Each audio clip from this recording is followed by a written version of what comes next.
When people inquire how I came to know English on my own without any teacher, I simply say that it now began due to a simple factor: discipline. There is not any secret formula in any textbook or any course.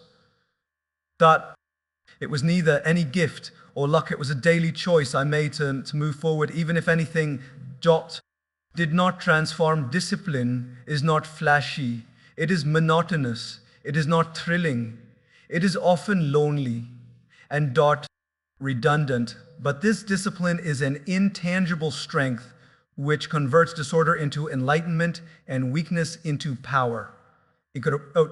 Initially, my English was fractured. I could make out a few words here and there, but I was unable to speak continuously. I realized that if I wished to dominate it, I could not wait for another's direction. I had to be my own mentor. That resolution transformed everything. Rather than waiting for optimal weather outside aid, I made up my mind that every consecutive day I would do something for my English. No excuses, no procrastination, no self-pity. That resolve was my pillar. Discipline is the bridge between who you are and who you want to be. Every time I sat down with notebook, every time I recited a sentence aloud, every time I read a paragraph, I was constructing that bridge. It was a slow process. It was a quiet process. Nobody was applauding. Nobody was partying. But within me, a change was going on. The mind is a muscle. It doesn't increase with ease. It increases with challenge. When you exercise it daily, you push its limits, and gradually the impossible turns out to be possible. There were moments I was exhausted. There were evenings I felt like quitting. But self-discipline doesn't ask how you feel. Self-discipline doesn't care if you're inspired or if not. Self-discipline is making a decision to be awake regardless of how you feel. And if day after day you keep going, a powerful thing begins to take hold. You no longer become a prisoner to how you feel and become a master of your growth. People often pose questions about how long does it take to become proficient in a new language. I reply telling them that the actual issue is not time, but rather about repetition. How often would you be willing to repeat the same term? How often would you be willing to type out the same sentence? How often would you be willing to repeat a same audio clip? The reality is that learning anything is actually repetition masquerading as progress.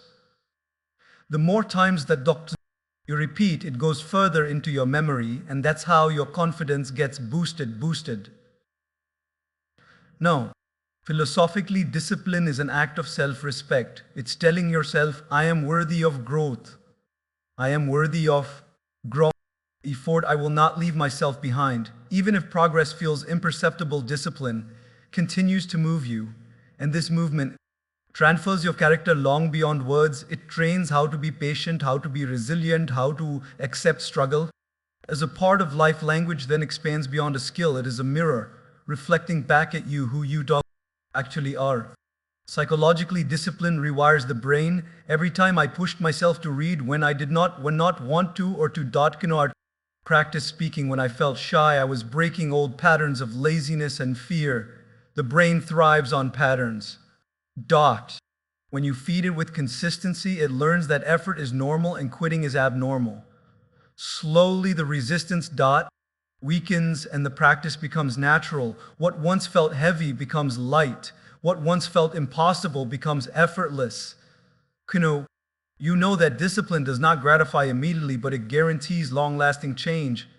Just think about a seed. It will have to fight to come up through the earth.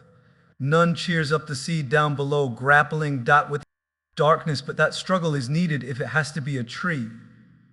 Just like how I was practicing English.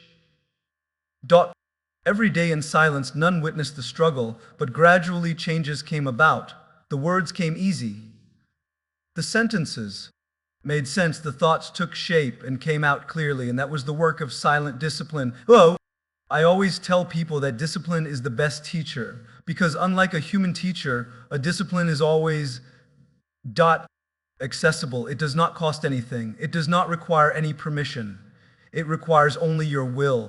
Power to follow. If you want to become anything actually, then you do not wait until the right subject or until the right guru comes, you start with yourself. You create a small routine and you take it very seriously. That routine slowly develops your character, and your character creates your destiny. Right? There is another dimension to this environment, is not only what you put into it, but what you don't put in either. Most people don't become students because they have a foot in development and a foot in diversion. They spend some minutes on English and then hours in a position of ease. That's a seed. And then the word, next day pouring poison on it. Growth doesn't happen. I needed to eliminate diversions. I needed to reduce time spent dorrance in non-value added chatter and put that energy into English exposure. That sacrifice was my investment. One of the things about environment is that it builds courage. The further you expose yourself to English, the less afraid you become of going out and practicing it. Most individuals never improve due to fearing embarrassment. They fear they will mess up. They fear people will judge them, but constant exposure makes messing up normal. It makes you understand imperfections aren't a sign of weakness. They are proof of improvement. I can still remember speaking stammering words in the early days and people laughing but I continued because I knew every mistake was a brick in the path to fluency. The environment serves as wordless motivation too. When I observed English speakers speak freely, I was sparked with I understood this power was not only for the talented, it was within anyone's reach who dared to surround themselves enough. That gave me strength to keep going even when it was hard. Being around what you wish to become is the ultimate reminder why you began. So the beginning, what I find powerful is how exposure reshapes identity. The more I was immersed in English, the more I began identifying with it. I didn't feel like a foreigner fumbling to speak a different language anymore. I felt like I belonged to that world. I began treating myself differently, to think differently, to speak differently. And this change in identity might have tilted the balance versus vocabulary or grammar. Because if you believe that you belong, your confidence multiplies. So if you want to know how I learned English without a teacher, realize this. It was not merely about books or their lessons. It was about environment. I created a world where English was not a periodic guest. It was a permanent companion. And if your environment speaks your aim, your mind has no other choice but to accommodate. Eventually, exposure has taught me a great lesson: growth does not entail jamming things into your mind. It involves putting yourself in favorable ground and smite ground, allowing your mind to naturally develop. Just as a plant does not fight to become mature, if put in sunshine, and water, neither will you fight to become mature if put in favorable environment. And so I say this, if you want English, make your world English. Make your music, your films, your thoughts, your notes, your discussions. All breathe in that language. Don't touch it once a week. Live it every waking day. Only then will it cease to be a subject that you read about and become part of who you are. Confidence was the threshold in not leaving. My process, I could have practiced a lifetime. I could have surrounded myself with books and films and songs, but without the strength to open my mouth and speak what I knew, nothing would have made a difference. Discipline provided me with a habit. Environment provided me with exposure, but confidence provided me with freedom, knowledge. Without confidence is locked in the mind, unused and unspoken. At first I was afraid to speak. I was afraid of making a mistake. I was afraid of being judged. I was afraid of being made fun of. And oh, people did laugh. They corrected me. They giggled at my poor grammar. They teased about my pronunciation. But here is reality. I realized, if you are too afraid to be wrong, then you will never be right. If you are too afraid to fail, then you will never make it. Errors are not obstacles, they are stepping stones. Every time I made an error, I learned a thing or two. Every time somebody corrected me, I made a little bit clearer. So rather than fleeing from mistakes, I began to search for them, because the more I failed, the faster I improved. Psychologically, confidence is not without fear. Confidence is choosing to act in spite of fear. If you wait until fears go away, you will wait a lifetime. The instant that you take a step while shaking, that is genuine confidence. And this is how I practiced English. I talked even though I was apprehensive. I communicated. Even though my sentences were fractured, I reminded myself embarrassment is only temporary, but growth is permanent. With every little act of courage, my confidence muscle became stronger. Philosophically speaking, confidence is an act of faith. Is I might not know everything, I might not be flawless, but I can be improved. I think I can be better. Faith is a seed out of which rises confidence. When you sow the thought that you can change, your actions will naturally be a part of it. I reiterated to myself again and again, I can learn, I will learn, I need to learn. That internal mantra saved me from the cacophony of doubt. Confidence does not mean arrogance. Confidence is the inner trust that if you work hard, you will make it there. I realized another valuable thing too. Confidence does not follow mastery. Mastery begets confidence. People wait until they feel prepared, until they feel confident, but readiness and confidence are illusions. You don't wait to be confident to act.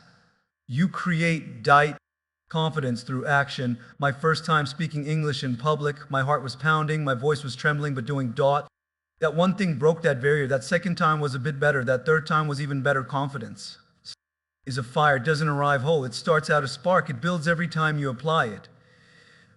P of the largest changes was when I discovered people are less concerned about my imperfections than I assumed. Human beings have plenty to think about their own imperfections, their own shortcomings, their own setbacks.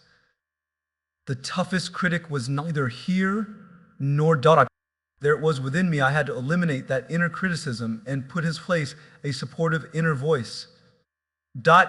I began repeating to myself, it is all right to fall, it is all right to be flawed. What is important is forward movement. That inner monologue transformed everything. Once that war within me was won, the external world could not hinder me further. Exposure helped build confidence too. The more I listened to English, the more natural it felt. The more I practiced speech, the more natural it was. Familiarity breeds confidence. What is done often enough ceases to be terrifying and begins to become normal. That is why I did things on purpose that made me uncomfortable. I challenged myself to ask questions in English. I challenged myself to order food in English. I challenged myself to introduce myself in English. These little things conditioned me to confront the fear until the fear went away. There's another truth. Confidence has nothing to do with words. Confidence has everything to do with living. Your manner of speech reveals how you think about yourself. If you believe that you aren't worthy, your voice will be always hesitant. If you believe that you can do things, your voice will be full of strength. Working on confidence in English meant that I was working on confidence in myself. And this confidence began to affect every part of living. I was freer in doubts, conversation. I was bolder in decisions. I was more determined in hardship. Everyone will ask me, can confidence be taught? I tell them that confidence can be trained but not taught. It is like how to swim. No one can transmit this feeling of floating to you. You need to plunge into waters. You need to fight. You need to sink. You need to come up, and then it hits you that you can swim. Similarly, no teacher can give any confidence to anyone. You need to confront embarrassment. You need to accept failure and move ahead. That is your own teacher. And I want to tell you this, stop waiting for perfection. Stop waiting until the fear goes away. Stop waiting until a better time. Speak now, right now, express now.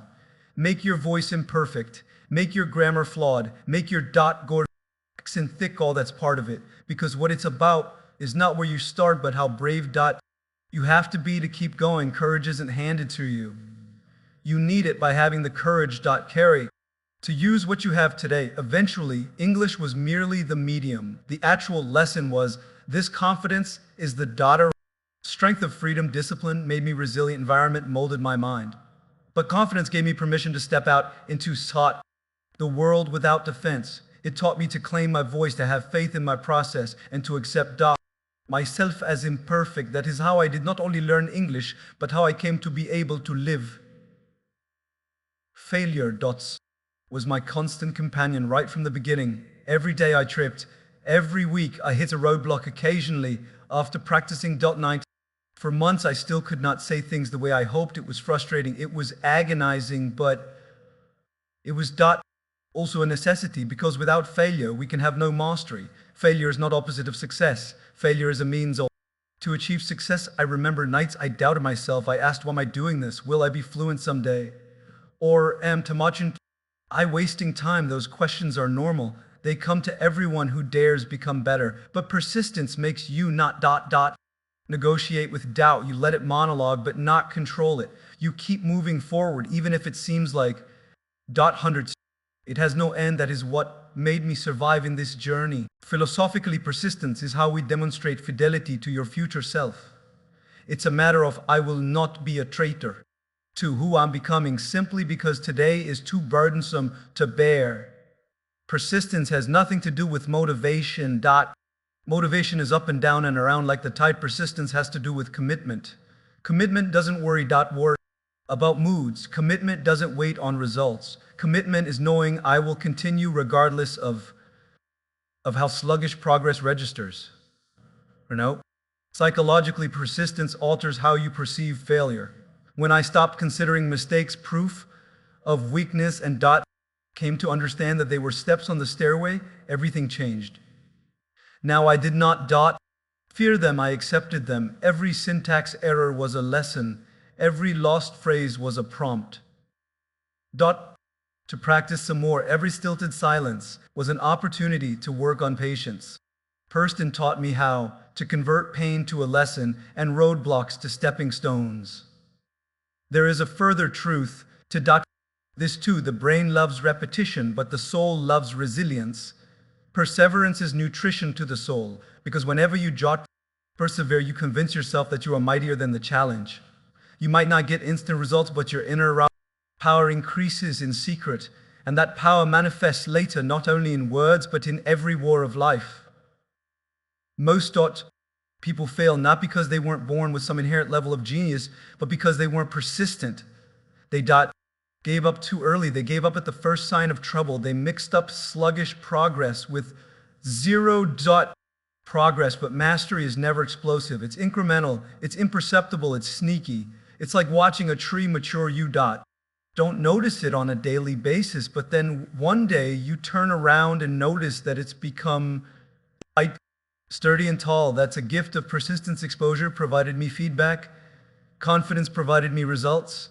But persistence provided me longevity. If I hadn't been persistent, I would have stopped practicing. If I hadn't been persistent, I would have given in to embarrassment. If I hadn't been persistent, I would have stayed quiet forever. It was persistence that saw me through storms while everything else did not seem sufficient. I also understood that persistence has a lot to do with purpose. Once why you're learning, once you have a dream about who you want to be, persistence falls into right place. I was not learning English to pass exams. I was learning English to be able to express myself, connect people. Widen my horizons. That goal gave me drive on difficult days. Purpose makes struggle meaningful, and meaningful struggle makes persistence like a possibility. And that's how I want to tell you, if you want to be good at anything, not only at English, don't be afraid of failure, welcome it. Don't think that slow progress is defeat, welcome it. Donkin. To evaluate yourself on how good or bad you are today. Evaluate yourself on how determined you are to not give up, because this world doesn't go to people who are most brilliant. It goes to people who refuse to give up. Every time I fell, I stood up. Every time I was mocked, I continued. Every time I felt hopeless, I gave myself one more chance, and that rhythm of falling and rising shaped me into who I am today. I did not win because I never failed. I won because I never surrendered. So remember, this discipline starts the journey. Environment shapes the journey. Confidence frees the journey, but persistence completes the journey. Without persistence, the other three collapse together. They form the pillars of growth.